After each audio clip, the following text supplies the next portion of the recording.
Hi மக்களே, welcome to my channel. இன்றைக்கி நம்ம சேனலில் என்ன பார்க்க போகிறோன்னு பார்த்தீங்கன்னா, மாப்பிள்ளை சம்பா கருப்பு கவுனி குதிரைவாளி அரிசியில் வந்து எப்படி இட்லி செய்யுதுன்னு பார்க்க போகிறோம். அதுக்கு தேவையான பொருட்கள், நம்ம பச்சை அரிசி ஒரு டம்ளர் எடுத்துருக்கோம்.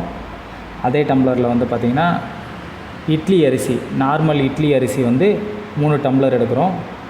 இப்போ வந்து நம்ம குதிரைவாளி ஒரு டம்ளர் எடுத்துருக்கோம்.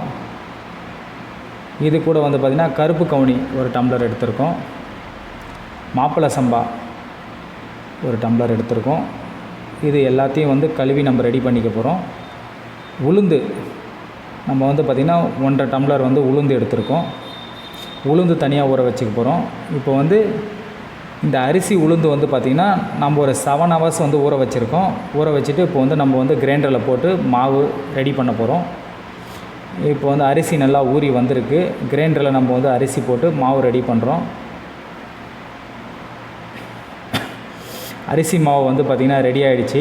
நெக்ஸ்ட்டு வந்து உளுந்து தனியாக நம்ம ரெடி பண்ணியிருக்கோம். உளுந்தும் ரெடி ஆகிடுச்சு. இப்போ உளுந்தையும் அந்த அரிசி மாவையும் நம்ம வந்து மிக்ஸ் பண்ண போகிறோம்.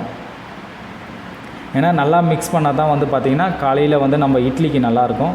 அதனால் வந்து உளுந்த மாவையும் நம்ம ஆட்டி வச்சுருக்க அரிசி மாவையும் வந்து நல்லா மிக்ஸ் பண்ண போகிறோம். மிக்ஸ் பண்ணியாச்சு பாருங்கள். இப்போ மிக்ஸ் பண்ணி நம்ம இதே பாத்திரத்தில் வந்து வைக்க போகிறோம்.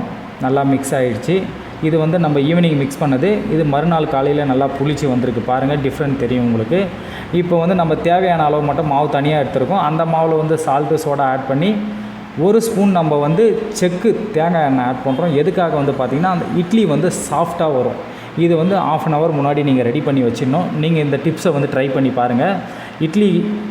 இட்லி குண்டான் ரெடியாக இருக்குது. இப்போ நம்ம வந்து இட்லி பாத்திரத்தில் வந்து இட்லிக்கு மாவு ஊற்றியாச்சு. ஒரு 5 மினிட்ஸ் வெயிட் பண்ணுவோம்.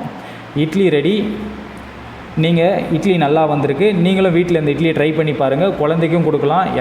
ஆல் ஏஜ் குரூப்ஸ் எல்லாருமே சாப்பிட்லாம். ட்ரை பண்ணி பார்த்துட்டு எப்படி இருக்குன்னு சொல்லுங்கள். கமெண்ட் பண்ணுங்கள். சப்ஸ்கிரைப் பண்ணுங்கள்.